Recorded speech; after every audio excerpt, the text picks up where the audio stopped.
Quack FM ten tele. Original Sound System.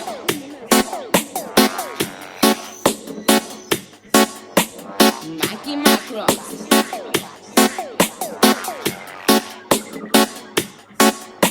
Original Sound.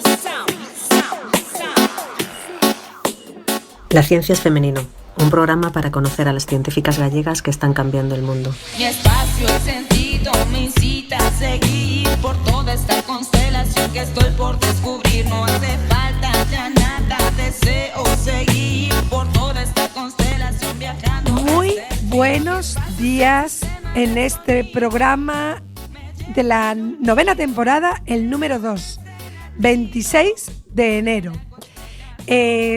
Aquí en Coruña, en los estudios de Quack FM, en el estudio José Couso, pues sopla el viento fuerte porque estamos con la visita de la Herminia. Así que con esa visita de temporal vamos a saludar a nuestras compañeras. Maribí Iglesias en la producción. Muy buenos días de Coruña a Ourense, Ourense Coruña. Buenos días, Ariana, buenos días, compis, buenos días a toda la audiencia que nos está escuchando hoy. Efectivamente, tenemos un día de invierno, estamos en invierno, entonces vamos a disfrutarlo con un poquito más de aire del necesario, pero ahí estamos.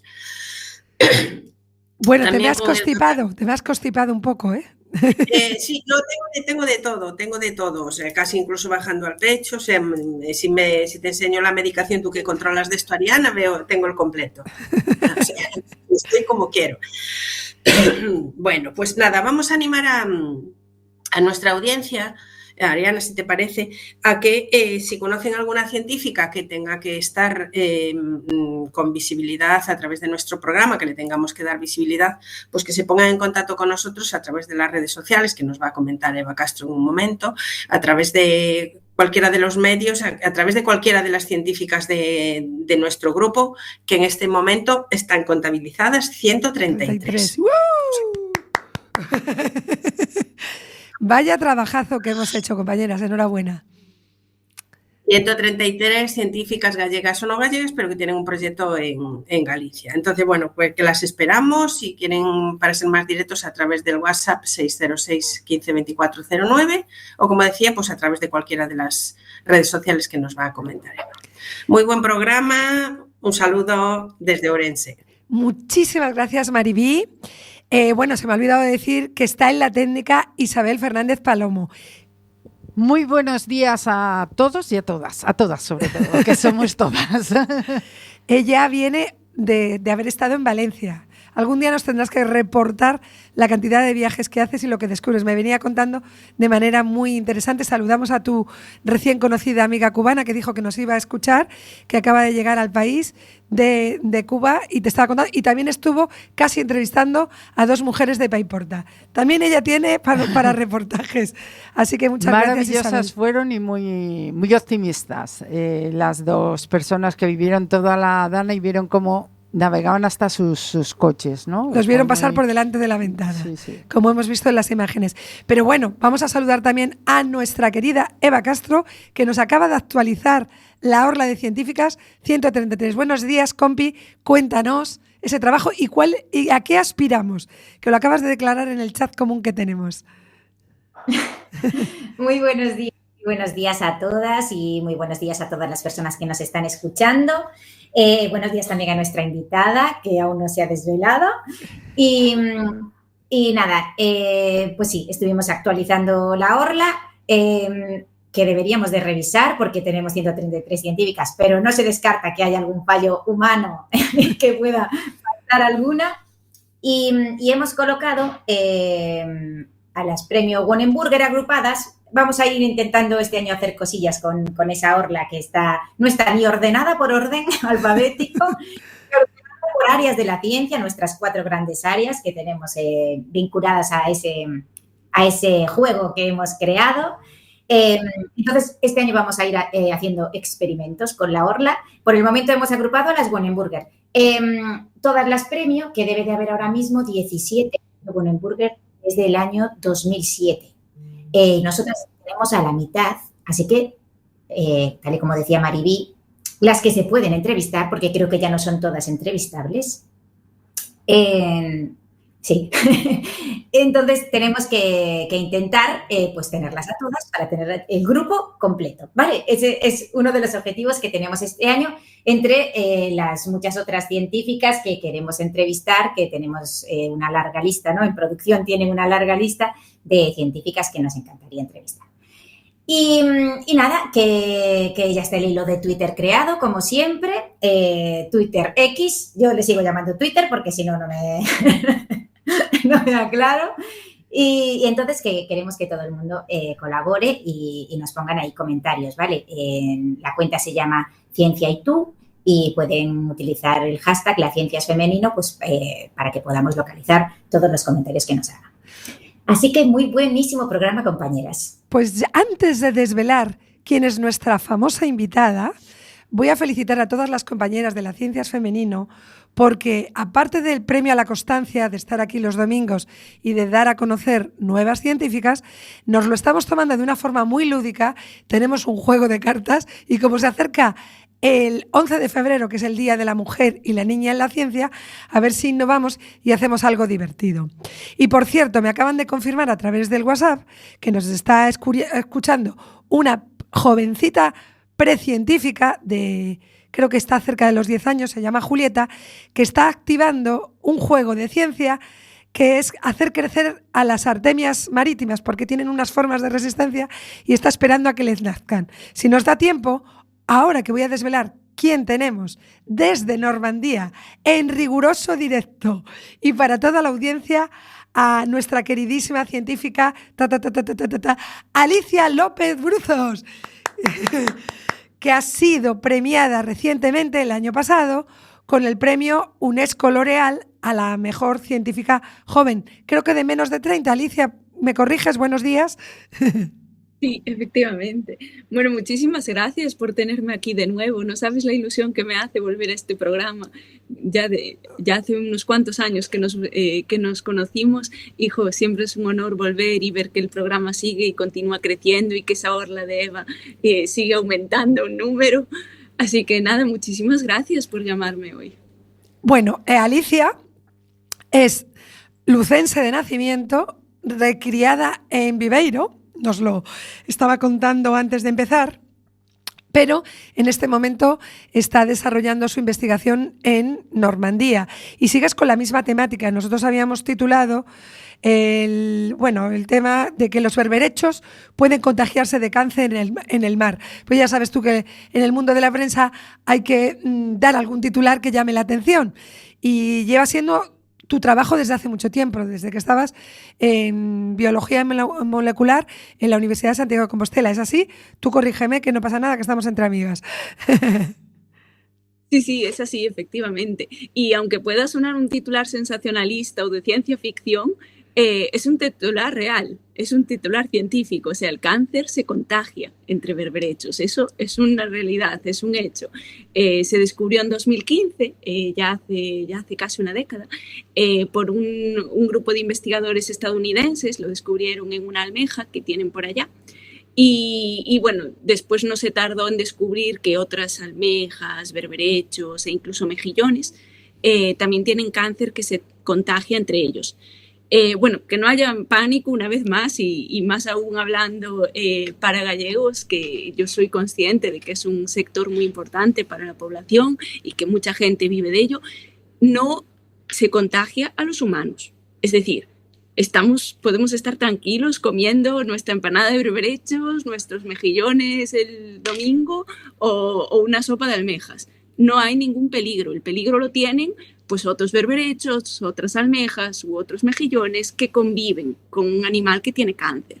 Pero no tenemos ningún problema en comer este tipo de animales, ¿eh?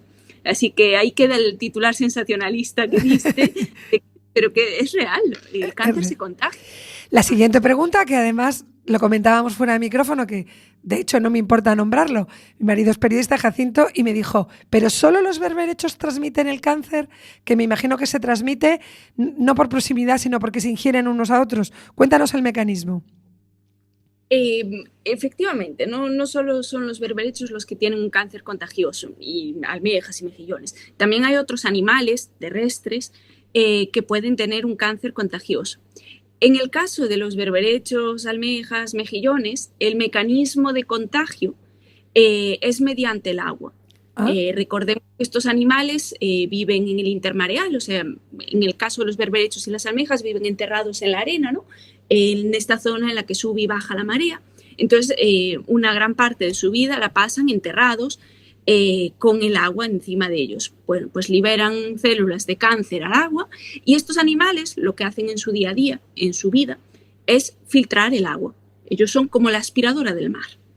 Entonces, en algún momento dado, están filtrando agua y se encuentran con una de esas células de cáncer que se habían soltado al agua. Y una vez que capturan esa célula de cáncer, pues pasa lo que ocurre con los cánceres, ¿no? Esas células empiezan a dividirse sin control y crean un tumor, ¿no? Entonces, este es el mecanismo de contagio de cáncer en el caso de berberechos, almejas y mejillones. Pero como tenías un poco de curiosidad por saber de otros animales que también tienen cáncer, como pueden ser nuestros amigos los perros, o los demonios de Tasmania, unos marsupiales que viven en la isla de Tasmania, allí una isla pequeñita que está al sur de Australia, pues estos animales viven en el ambiente terrestre, así que aunque suelten las células al agua, va a ser más difícil que otro animal las capture, porque no se dedican a filtrar agua, no son aspiradoras del mar. Entonces, en el caso de los perros, el cáncer se contagia mediante cópula, es decir, mantienen relaciones sexuales, uno de los dos perros está infectado por este cáncer contagioso y mediante la reproducción, pues se lo transmite al otro individuo. Y en el caso de los demonios de Tasmania, el mecanismo que utilizan para contagiar el cáncer de un demonio de Tasmania al otro es mediante mordedura. Estos animales, su comportamiento natural, conlleva muchas veces esas peleas entre diferentes demonios de Tasmania en el que se muerden los unos a los otros. De ahí que normalmente el cáncer contagioso en demonios de Tasmania suele aparecer en las caras en forma de sarcoma, porque al final no dejan cuando muerden, no dejan de llevarse unas cuantas células con la mordedura, y bueno, pues el cáncer contagioso es capaz de dividirse y de crear un tumor nuevo en ese animal que se llevó esas células. Al escucharte esta explicación, Alicia, me surge una duda, y es el virus del papiloma humano, que se transmite por relaciones sexuales, se transmite y lo que hace es que muchas mujeres un tiempo después, porque lo transmite el varón, suele padecer cáncer de ovarios. Un tiempo después se manifiesta cuando el sistema inmunológico no es capaz de rechazar ese desarrollo tumoral, y también por otro tipo de prácticas, digamos, de relaciones, termina siendo también la causa del cáncer de garganta. No vamos a ser más explícito, que estamos en una hora muy, muy de niños. ¿La transmisión de estos cánceres, el intermediario, es también un virus que lo dispara, o aquí no? Aquí es un tumor que se desarrolla porque me parece curioso. Y ahora damos pausa musical, que me está indicando Isabel que me estoy saltando mi propio. Cuéntame. Bueno, ya te has contestado un poco a la pregunta, pero es una muy buena pregunta y es una pregunta que suele surgir, así que veo que has entendido bien lo que quería explicar. Efectivamente, hay otros casos en los que mediante un virus se puede inducir el cáncer, ¿no? En el caso del virus del papiloma humano, como bien dices, que también ocurre, por ejemplo, con el hepatocarcinoma y con otros cánceres, el virus del papiloma humano, cuando llega a un cuerpo nuevo, pues una mujer, pongamos, tiende a integrarse en el genoma. ¿Qué quiero decir por integrarse en el genoma? Bueno, pues que se mete dentro de nuestras células y que se mete dentro del ADN de nuestros núcleos. El caso es que cuando ese virus se mete ahí, cuando integra el genoma en nuestro genoma, muchas veces provoca mutaciones. Mutaciones son cambios en el ADN. O sea, cambios en lo que le dice a nuestras células cómo tenemos que ser o dejar de ser. Y al hacer esas mutaciones, al provocar esas mutaciones, muchas veces lo que hace es inducir el cáncer. El cáncer es una enfermedad genética. El cáncer es una enfermedad que surge por una acumulación de unas mutaciones que van a hacer que esa célula se vuelva loca y se empiece a dividir sin control. Pues ese virus, el del papiloma humano del que estamos hablando, lo que hace es provocar una serie de mutaciones que van a hacer que esas células se vuelvan locas y se vuelvan cancerígenas, se vuelvan un cáncer. Y entonces por eso aparece el cáncer de útero. En este caso, lo que se contagió fue el virus de una persona a otra. Y ese virus provocó un cáncer en esa propia persona, ¿no? Sin embargo, cuando hablamos de cánceres contagiosos o cánceres transmisibles clonales, lo que se contagia es la propia célula de cáncer. No es un virus, sino la propia célula de cáncer que se va a contagiar a un nuevo individuo y se va a dividir. Entonces, ¿qué va a pasar cuando nos encontramos con un animal o un individuo que tiene un cáncer contagioso? Pues que la mayor parte de las células de su cuerpo van a decir que, pues van a contar la historia de la vida de este animal. Pero las células del tumor van a contar la historia del tumor. Es decir, se originó en otro animal, pasó por varios animales y llegó ahí. Sin embargo, si el tumor que apareciera en ese animal hubiera sido provocado por un virus, las células seguirían contando la historia del animal y simplemente en un momento dado llegó un virus y mi historia cambió. Entonces, son dos mecanismos diferentes. En un caso, un virus puede inducir el cáncer y en otro caso, el cáncer en sí mismo puede ser contagioso. Nos has explicado muy gráficamente y muy bien cómo descubrís un caso y el otro, es decir, a través de la propia genética, viendo las historias que cuenta ese gen. Pero claro, la pregunta que surge por curiosidad absoluta es, ¿quedan muchas historias que descubrir en algunos tipos de cánceres humanos? Me imagino que sí. Bueno, yo diría que sí, ¿no?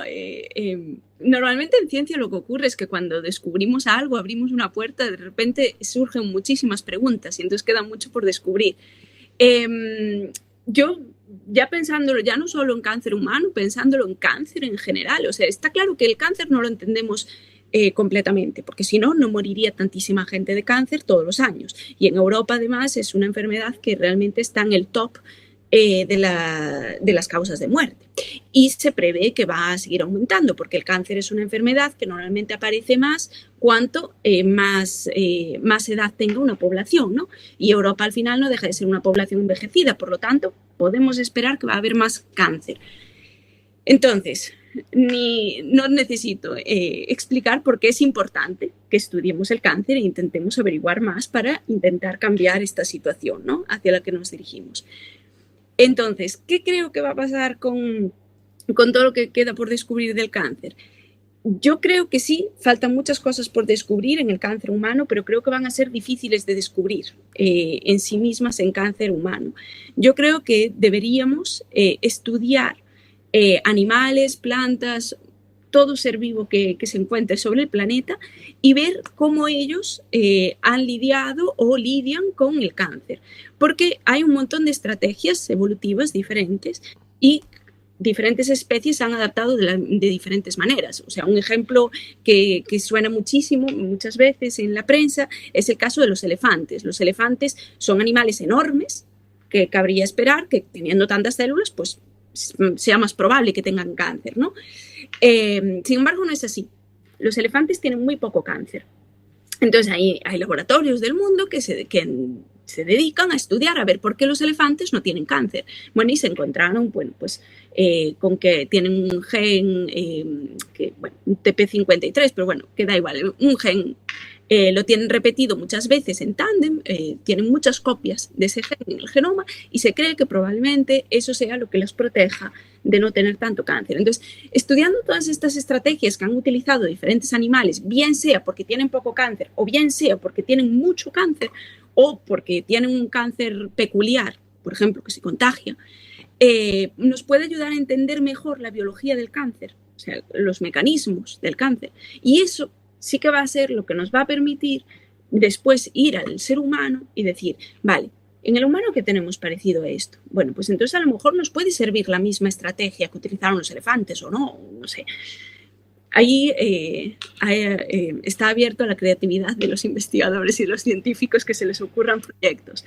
Pero vamos, que sí, que creo que queda muchísimo por descubrir en el cáncer y que bueno, yo creo que yo soy una fiel creyente de la ciencia básica. Creo que estudiar otros animales y otras especies puede ayudar muchísimo a entender mejor el cáncer humano. Pues me has dado pie perfectamente, puesto que hay tanta gente jovencita escuchando que a lo mejor quiere dedicarse a la ciencia, a que nos cuentes tú ahora que estás en un laboratorio en Normandía.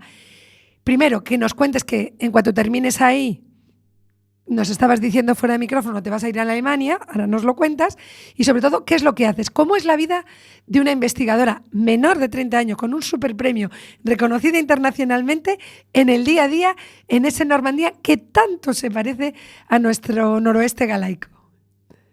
Sí, la verdad es que parece que busqué la región a la que irme, que fuera bien parecida a Galicia, porque cuando llegué aquí, la gente decía, pero ¿cómo te vas a Normandía? Si ahí siempre llueve, es todo verde, es muy bonita.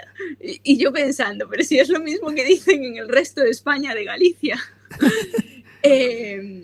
Bueno, el día a día es el día a día de un científico, pero no solo mío, yo creo que de la gran mayoría, es muy diferente. O sea, no tenemos una rutina, no tenemos un trabajo que de 8 a 3 todos los días vengamos, nos sentemos en la misma silla y hagamos las mismas cosas, para nada.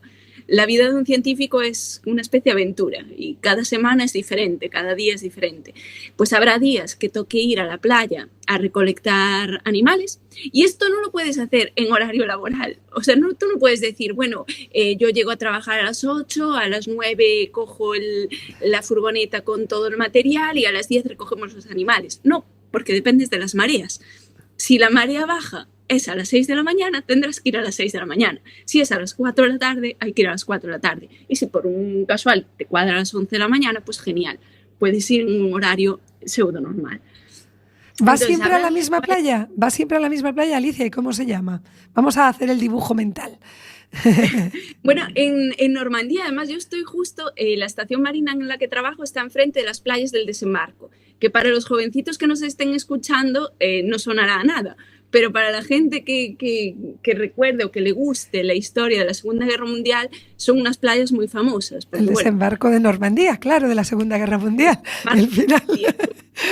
Y son playas enormes. O sea, yo me quedé asombrada cuando vine aquí, porque las mareas, y yo vengo de Galicia, que es un lugar con mareas, bastante grandes, pero aquí hay mareas de hasta 12 metros. O sea, de repente te quedas sin playa y después, unas horas más tarde, tienes una playa de kilómetros y kilómetros. Son playas enormes. No vamos siempre a la misma playa, pero sí que solemos ir a zonas que tenemos localizadas que hay berberechos. Porque, bueno, como ya te digo, son playas enormes. Si vas sin tener una pista de por dónde va a haber animales, a lo mejor tardas 2 semanas en conseguir berberechos. Sobre todo si no controlas de acuicultura, porque al final yo no trabajo en el día a día con la gente que recolecta estos animales. Entonces, claro, si no te dan una pista es muy difícil. O sea que eres de bota, pero también eres de bata. Eres una bióloga de bota, te pones las botas, me imagino. No sé si vas con bata, la bata la dejas para el laboratorio. A la playa no solemos ir con bata, no se llega con las botas. Bota y chubasquero, me imagino, porque suele llover. ¿Y habías comentado en una furgoneta camperizada o en una furgoneta preparada para pasar largas horas o en una furgoneta que es como un laboratorio? Cuéntanos. No. Hay furgonetas que son como laboratorios. De hecho, me acuerdo en la Universidad de Vigo, que fue donde yo empecé mi tesis doctoral, tenían una furgoneta que tenía como mini laboratorio dentro y que realmente se podía utilizar para hacer la ciencia ya en el campo, ¿no? Aquí en la Universidad de Caen no, las furgonetas que tenemos son furgonetas normales que simplemente nos permiten trasladar a todo el equipo porque nunca se puede ir solo. A las misiones de terreno no se puede ir solo porque en el terreno pueden pasar cosas, puedes tener un accidente, pueden pasar cosas, entonces siempre es importante ir en equipo y además casi es más fácil recolectar el número de animales que necesitas encontrar. Entonces normalmente vamos en furgoneta por eso, porque somos pues a lo mejor 4 o 5, depende. Y nada, nos trasladamos hasta allí, aparcamos. La verdad es que son días muy bonitos, porque aunque físicamente son un poco más duros que días que a lo mejor pasamos en el laboratorio con la bata, haciendo experimentos, o en el ordenador, porque también hay días así un poco más administrativos que hay que sentarse en el despacho y simplemente ponerte a escribir en el ordenador. Siguen siendo días súper bonitos los de terreno, porque bueno, son días en los que hablas más con tus compañeros, compartes historias, muchas veces acabamos comiendo juntos. Parece que no es duro físicamente, pero al final estar agachado, arañando la arena para sacar a los animales, te pones de pie, te agachas, te pones de pie, te agachas. Al final acaba siendo bastante duro físicamente, entonces normalmente acabamos, después de las misiones de terreno, acabamos yendo a algún pueblo cercano a tomarnos algo y bueno, pues distender un poco, contar un poco cómo fue la misión de terreno y luego ya cogemos el coche y de vuelta para la universidad. Alicia, ¿tus compañeros suelen ser siempre los mismos o recibís mucha gente ocasional, hay mucho becario o no sé, técnicos de laboratorio o todos son investigadores? Cuéntanos un poco cómo se forman los equipos. O sea, yo a las misiones de terreno siempre vamos yo al no ser nativa de aquí siempre me piden que vaya con un técnico de la universidad que sea nativo, por lo que pueda pasar, porque conocen mejor la legislación y si hay algún problema o viene lo que sea, pues que tenga apoyo. Entonces yo siempre voy con un técnico de la universidad, que es un señor que está a punto de jubilarse, pero es de estas personas que tienen esa alma joven, o sea que te los puedes llevar al fin del mundo. Salúdalo desde aquí, que tenemos intención de que os escuchen este podcast en Normandía. Saludo, pero no va a entender porque no hablo español. Y luego suelo llevar a estudiantes. Normalmente tenemos estudiantes de máster que hacen sus proyectos de TFM con nosotros y entonces solemos ir con ellos. Entonces, bueno, el equipo cambia, pero bueno, muchas veces hacemos al menos 2 o 3 misiones de terreno con cada grupo de estudiantes que viene, así que sí que llegamos a hacer misiones que son con el mismo equipo. Nos has dibujado perfectamente, yo creo que lo visualizamos todo, playas grandes, extensas, ese espacio intermareal que buscáis, recolección de berberechos, algo porque por lo menos a los gallegos no nos suena como de otro mundo. A lo mejor si nos están escuchando en Madrid, que supongo que como luego vienen en verano por aquí casi todos, también están acostumbrados a verlo. Pero bueno, que no estarán tan acostumbrados. Y luego soléis comer juntos y tenéis ese momento de compartir. ¿Se come lo mismo que en Galicia, puesto que el clima es parecido? ¿Tenéis el mismo tipo de gastronomía? Porque estaba dándome hambre cuando os veía por ahí. Hay cosas que son parecidas. Hay una cosa muy graciosa que le llaman la tergul en Normandía, que es un postre típico.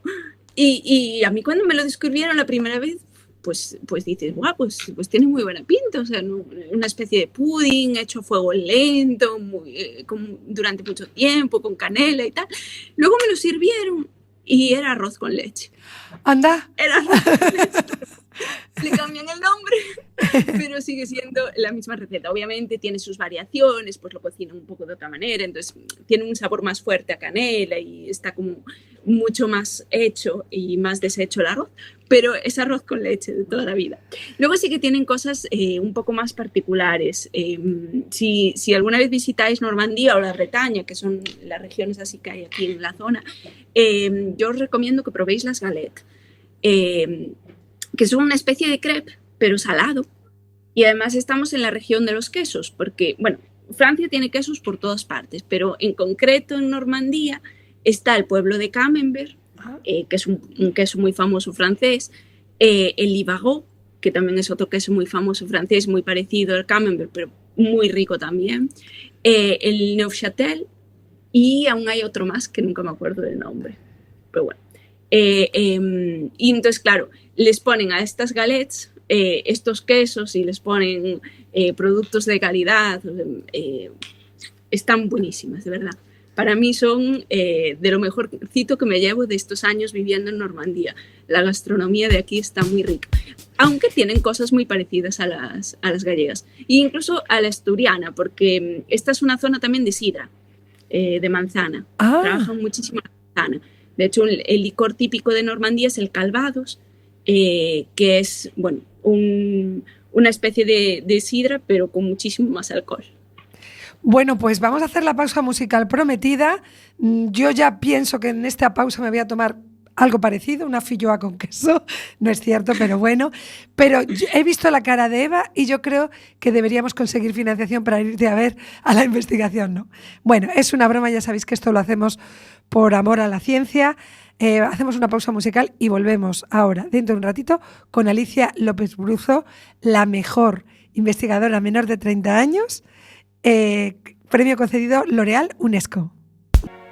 No sé los oyentes, pero yo la he gozado. Estamos, para todos los que La Ciencia es Femenino, el programa que hacemos de divulgación científica con perspectiva de género. Hoy, 26 de enero, domingo, como siempre, programa número 2 de la 9ª temporada, y tenemos el honor de estar con Alicia López Bruzos, que desde Normandía nos está contando cómo es el trabajo de una investigadora, generando desde luego nuevas vocaciones y permitiéndonos asomarnos a esa ventana de lo que es el trabajo de una científica. Nos has explicado hace un momentito, antes de la pausa musical, cómo es el día a día del trabajo de una científica que va realmente con las botas al mar a recoger las especies a las que luego va a llevar al laboratorio.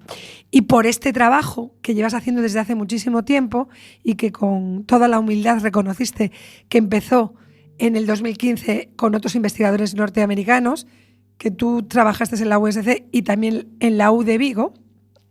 Ahora me gustaría que nos contaras cómo te sentiste cuando y cómo recibiste ese premio de la UNESCO, el premio L'Oréal. Sé que fue gente del Gobierno de España a acompañarte en ese momento. ¿Qué representa? ¿A quién conociste? O sea, ahora quiero el dibujo de ese momento que no es tan visible, o sea, que es el visible, perdona. Lo que acabas de contar es la parte invisible y la parte visible, que es cuando llegan los premios y el reconocimiento. Haznos ese dibujo. Bueno, fue como un sueño. Te juro que nunca me habría imaginado vivir esto, y mucho menos en París, que al final pues yo tenía esa idealización de París como esa ciudad, ¿no? Y nunca pensé que viviría una cosa así en esta ciudad. Todo empezó. Bueno, yo candidaté, me postulé, o sea, estos premios hay que enviar el currículum y enviar cartas de apoyo y, bueno, una solicitud, ¿no? Yo postulé allá por el mes de enero y yo postulé porque, bueno, es lo que tocaba, ¿no? O sea, por la edad que tenía y la posición que tenía, pues me la habían recomendado y lo hice como postulo muchísimas otras cosas que no consigo. Entonces yo no me esperaba nada y estábamos en junio y yo me acuerdo perfectamente, estábamos con un proyecto del gobierno de Chile que nos habían dado para investigar también un poco pues, el papel de los plásticos en los mejillones como animales centinela y también cómo puede estar los cánceres contagiosos en Chile. Entonces yo estaba súper emocionada con este proyecto, estaban investigadores chilenos de visita aquí en Normandía y era fin de semana, era un sábado y nada, yo los iba a ir a buscar porque íbamos a llevarlos a visitar bueno, unos pueblos aquí de la zona, Bayeux, y bueno, teníamos ese plan. Y veo que tengo una llamada perdida del día anterior. Cojo el móvil y escucho un mensaje de voz de que tenía que rellamar a ese número. Y bueno, nada, yo en ese momento no podía rellamar, entonces dije, va, ya lo haré después.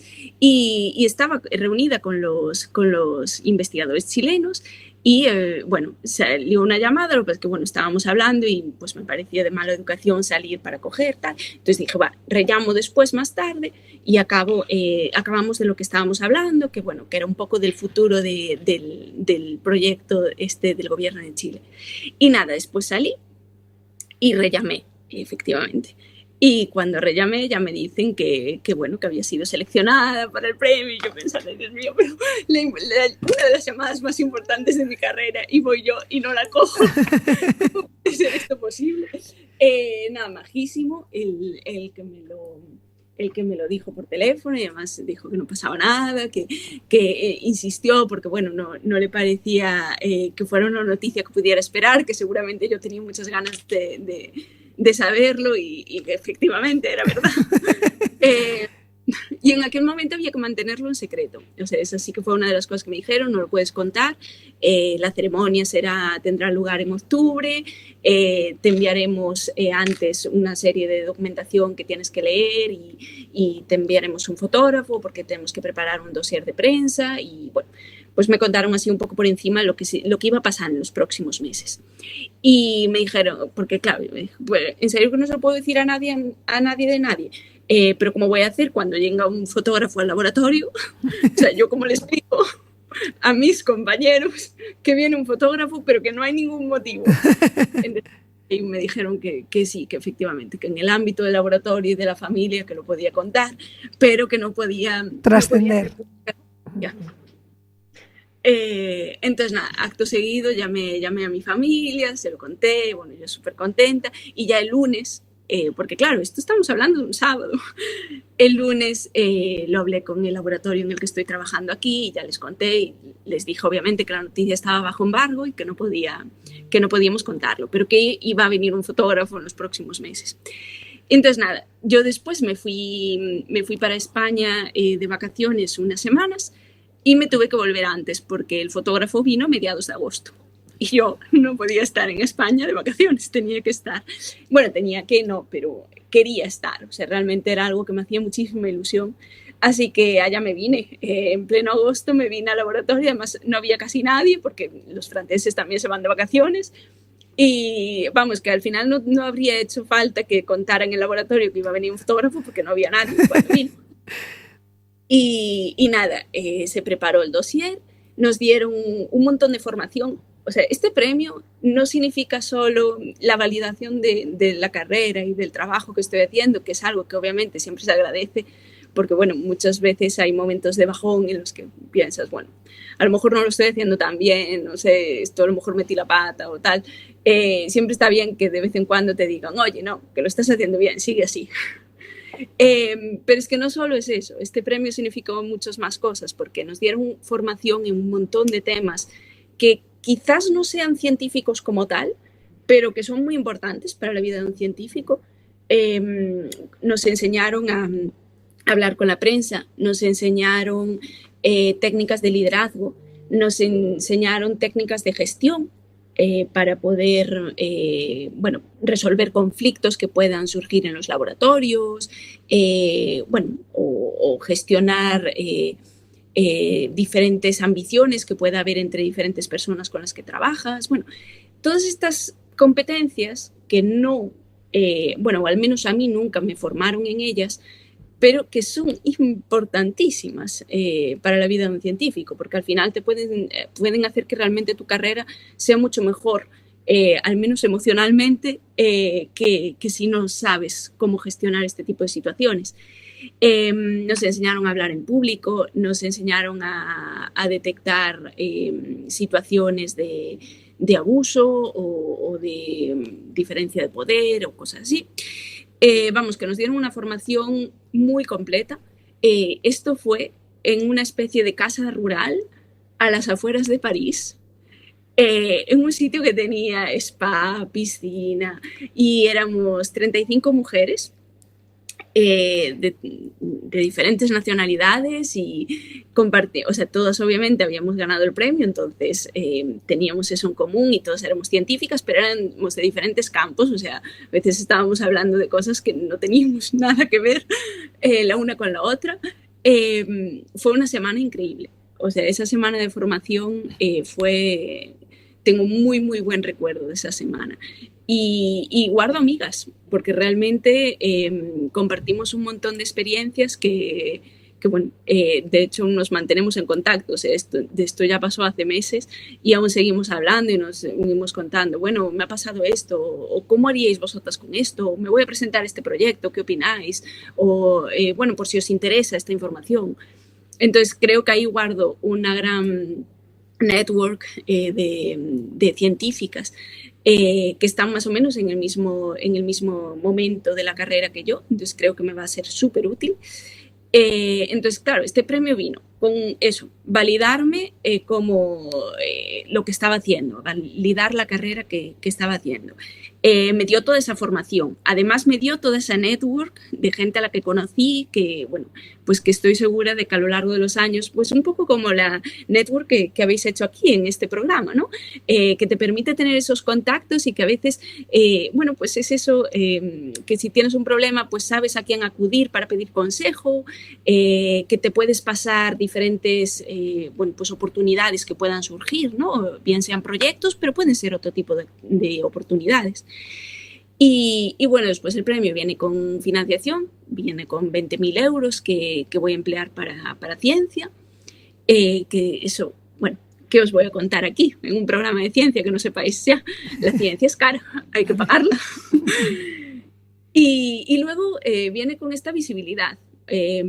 Tanto por medio de los medios de comunicación, o sea, prensa escrita, de radio y de televisión incluso, porque vino hasta la televisión pública francesa a grabarme al laboratorio y hicieron una pequeña entrevista, que ahí fue, la verdad es que me dio un poco de miedo al principio, porque claro, tenía que hablar en francés en la tele, y era en plan, madre mía, qué locura. Pero salió bien, y después hasta mi casera me escribió en plan, te he visto por la tele. Yo, ¿cómo? Pero no solo esa visibilidad de medios, sino también esa visibilidad para las jóvenes, porque la Fundación L'Oréal organiza actividades de divulgación. Y, por ejemplo, pues en 2024 participamos en una feria científica que se organiza en París, que se llama For Girls in Science, para las niñas en ciencia, en la que venían colegios e institutos y bueno, pues hacíamos como talleres, ¿no? de diferentes, como éramos científicas de diferentes campos, pues una hacía un taller sobre inteligencia artificial, yo lo hice sobre biología marina y pues otras sobre matemáticas, sobre física, química, había de todo. La verdad es que he de confesar que en esas ferias científicas casi me lo paso mejor yo que los niños, porque también te permite descubrir otros campos científicos y otras cosas de la ciencia. Yo coincido contigo. Nosotras desde la Ciencias Femenino vamos habitualmente ya a 3 ferias científicas. A la G-Night, que es ese último viernes, la noche de los científicos, ¿no? Es el último viernes creo que de septiembre, ¿no? Que claro, se junta toda la gente. Por ejemplo, yo suelo asistir a la que organiza aquí la UDC y claro, al final me lo paso pipa como los niños, porque a mí me gusta la ciencia y entonces como hay mucha ciencia aplicada y muchos talleres, yo es que también yo creo que le pasa a los padres, ¿eh? A los padres que llevan a los niños se lo pasan también o mejor. Vamos a la Open Science de Cambre, que ya es una de las más antiguas, yo creo, que hay aquí en Galicia, y le está cogiendo ahí el terreno Culler Ciencia, que también está haciendo la feria muy bien, porque la explanada es muy bonita, está lo de la Ría del Burgo, y también nos lo pasamos pipa.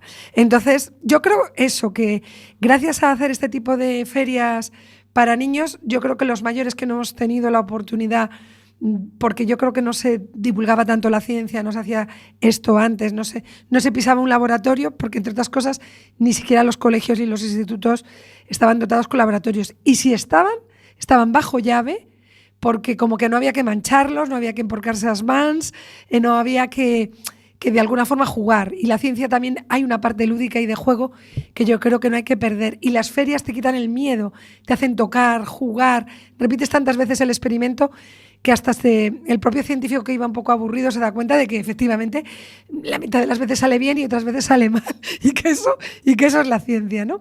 Mira, a mí se me había ocurrido, no sé qué piensa Eva Castro, que con las científicas que hablemos en los programas betas, como eres tú, que son científicas que ya han estado en un primer programa, Comentábamos además fuera de micrófono que a ti te había tocado un programa en el que ese programa se hizo desde el Planetario de la Casa de las Ciencias, porque habíamos conseguido que asistiera junto con tu primera vez Begoña Vázquez Vilas, que estaba a punto de lanzar el James Webb, que ya era la ingeniera de sistemas, que hizo la cabeza del James Webb, que a mí me sigue pareciendo ciencia ficción, porque conseguir desde la Tierra manejar la cabeza de un telescopio cuando a mí se me estropea teniéndolo aquí al lado, cualquier elemento tecnológico, que no falle nada, que se alimenta por el efecto del Sol, ¿no? Que se retroalimenta por el efecto del Sol, y que se estén recogiendo informaciones, que también me parece magia, de miles de años anteriores, como el que recibe una foto de un antepasado de lejos.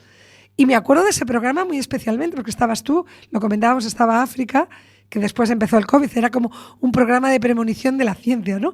Y tú, que empezabas, bueno, para ti no empezabas, pero para nosotras nos descubrías el mundo de la transferencia de esos cánceres, que el cáncer viaja, del cáncer viajero, ¿no? Del cáncer que va en el agua, y me pareció interesantísimo, además en ese entorno de ciencia tan bonito que es un planetario, ¿no? Que te permite, y que no sé si has estado en el Planetario de la Casa de las Ciencias, pero son 3 o 4 pisos y vas haciendo muchísimos experimentos, y yo creo que siempre nos lo pasamos también los adultos como los pequeños, con el péndulo de Foucault. Bueno, pues a lo que voy. Eva Castro, ¿qué te parece que le pidamos a partir de ahora a nuestras científicas, sobre todo con vistas a los aprendices de científicos pequeñines y no tan pequeñines, que nos cuenten qué tipo relacionado con su expertise, qué tipo de juego científico o de experimento científico pueden practicar para enterarse de algo? Por ejemplo, yo no sé si tú sueles llevar el experimento de sacar el ADN de una fresa. No sé si ese es uno de los que llevas. Cuéntanos. Pues ese lo hicimos en una feria. Bueno, es que al final, a lo largo de los años, acumulas muchas ferias. Ese lo hicimos en una feria de puertas abiertas, en el CIMOS, en el Centro de Investigaciones Médicas de la Universidad de Santiago. Yo no suelo llevar el de extraer el ADN de una fresa porque muchas veces trabajo con niños aún más pequeños. De hecho, en estas Navidades, bueno, siempre que vuelvo a Galicia, siempre intento hacer también algo de divulgación, porque al final, no sé, es como mi forma de devolverle a mi región el que me haya formado, ¿no? Ya que no puedo trabajar allí, pues por lo menos devolverlo de alguna manera. Y más aún, estas Navidades tuve la oportunidad de ir a Viveiro, que es el pueblo en el que me crié, un pueblo al que, bueno, no sé ahora, pero antiguamente no llegaban científicos a divulgar a los institutos. O sea, yo recuerdo que no venía prácticamente nadie a visitarnos, porque al final, bueno, somos un pueblo un poco aislado, o éramos un pueblo un poco aislado, y bueno, pues los científicos se quedaban en las grandes ciudades. Entonces sí que me di cuenta cuando empecé a hacer divulgación que casi siempre acababa haciéndolo en colegios o institutos de Vigo o de Santiago de Compostela, que era donde yo me ubicaba, ¿no? Incluso fui alguna vez a Coruña. Y me daba mucha pena porque, en plan, pero vamos a ver, es que yo me formé en un pueblo, es decir, que quiero ir a pueblos, quiero llevar esta ciencia a las regiones así a las que menos acceso tienen a los científicos. Así que estas Navidades tuve la oportunidad de ir al Colegio de Galdo, de Santa Rita de Galdo, en Viveiro, y por primera vez hice una sesión con niños de 6 años. 6, 7 años, que eran súper pequeñitos. Entonces, por ejemplo, el juego que llevas ahí, pues extraer ADN de una fresa, pues ¿cómo le explicas lo que es el ADN cuando ni siquiera saben lo que es una célula? Que es normal, no lo tienen que saber por la edad que tienen. Entonces ahí hicimos un juego de descubrimientos y científicos para visibilizar un poco porque en la historia normalmente se ha ocultado un poco el papel de las mujeres en ciencia. Entonces es para visibilizar un poco que hay grandes hallazgos en la historia que también han sido hechos por mujeres. Entonces les llevo casos de hombres y de mujeres, pero equilibrados, para que se vayan con esa idea de que a lo largo de la historia tanto hombres como mujeres han descubierto cosas, y de cosas así pues como más sencillas, ¿no? No me meto en detalles de descubrir el ADN o el no sé qué, no, pues cosas más generales, y pues les enseñé que Jane Goodall había estudiado el comportamiento de los monos y nos quedamos ahí, no entramos en detalles. Y les enseño también casos de científicas gallegas como Ángeles Alvariño, para que también se queden con una idea de que la ciencia también ha estado en casa. Entonces, bueno, eso es un juego que solemos utilizar con los más pequeños, que es, bueno, pues para visibilizar un poco de dónde, quiénes han descubierto ciertas cosas en ciencia. Y luego, cuando ya son un poco más mayores, me gusta jugar más a un juego en el que es cómo se descubrieron ciertos hallazgos. Entonces, les llevo una serie de hallazgos y les llevo una serie de animales marinos, en mi caso. Aquí lo que pretendo es que entiendan que la mayor parte de los descubrimientos, en mi caso, llevo ejemplos médicos, pero mi idea es en el futuro ir recopilando también cosas de ingeniería y de otros ámbitos para que se vea que realmente la gran parte de los hallazgos médicos se han hecho o se han descubierto gracias a investigaciones en animales, incluso en animales del fondo marino. La fagocitosis, pues yo qué sé, cómo se come una célula a otra célula. Eso se descubrió estudiando estrellas de mar. El premio Nobel de este año, que fue para un gusano. Yo qué sé, el sistema nervioso, que se descubrió estudiando los calamares. O sea, muchas veces nos hacemos a la idea de que los descubrimientos que lo que sabemos sobre medicina y el cuerpo humano, que todo se ha estudiado en el ser humano, y no es así. Mucha de esa historia de los descubrimientos viene de haber estudiado animales. Entonces, cuando son un poco más mayores ya les llevo esto para que hagan ese clic de pues estudiar, yo qué sé, berberechos, pues puede ser útil, ¿por qué no? Entonces, bueno, solemos jugar a esto, pero bueno, el caso del extraer ADN de las fresas o de los guisantes también lo tenemos puesto en marcha en las ferias. Pues hacemos la última pausa musical antes de la despedida. Ah, no, me está diciendo la técnica que no, porque no nos da tiempo. Claro, me he comido yo 5 minutos, pero es que era tan interesante escucharte. Mira, has hecho una reflexión y un pie que me parece muy interesante para estos 3 minutos que nos quedan. Justo antes de micrófono hablábamos de lo importante que es concebir la ciencia como algo colectivo. Estoy de acuerdo contigo que la investigación, desde luego, es algo que necesita de todos. Me ha gustado mucho cuando nos contabas y nosotros nos imaginábamos en ese lugar tan hermoso que tenía su spa, donde estabas con 35 mujeres de distintas nacionalidades, las soft skills que os enseñaban, que era hablar con la prensa, las técnicas de liderazgo, las técnicas de gestión y sobre todo las técnicas para resolver conflictos, porque es verdad que la ciencia es algo que se hace colectivamente, pero como también está muy jerarquizada, me imagino que también, como en todos los ámbitos, hay que luchar contra los egos. Y yo creo que es algo que deberíamos aprender todos. Y probablemente en estos tiempos convulsos, que siempre lo son, elegir, como decía nuestra invitada del pasado día, elegir la paz y elegir cambiar la música y elegir cambiar el mensaje en vez de quedarnos con el mensaje o con el ruido, con la violencia. Pero sí que me interesa algo que has apuntado. La red, lo importante que es la red, porque recuerdo tu mensaje estas Navidades diciendo qué importante es la red para seguir haciendo ciencia.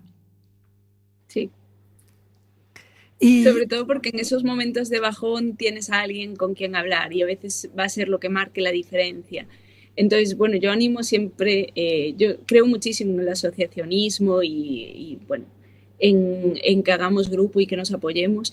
Así que creo que estáis haciendo una labor, vamos, increíble para la ciencia en Galicia, y yo creo que aunque no se va a ver directamente el fruto pronto, a largo plazo va a marcar la diferencia, que en Galicia haya esta red de científicas que están conectadas en sí. Es cierto, la semana pasada solo había buenas noticias. Victoria Otero, presidenta de la Real Academia de Matemáticas, montones de premios. Yo creo que cuando hay una energía colectiva que llama al éxito, el éxito se produce antes o después. ¿Y qué es el éxito? Simplemente poder escucharte a ti,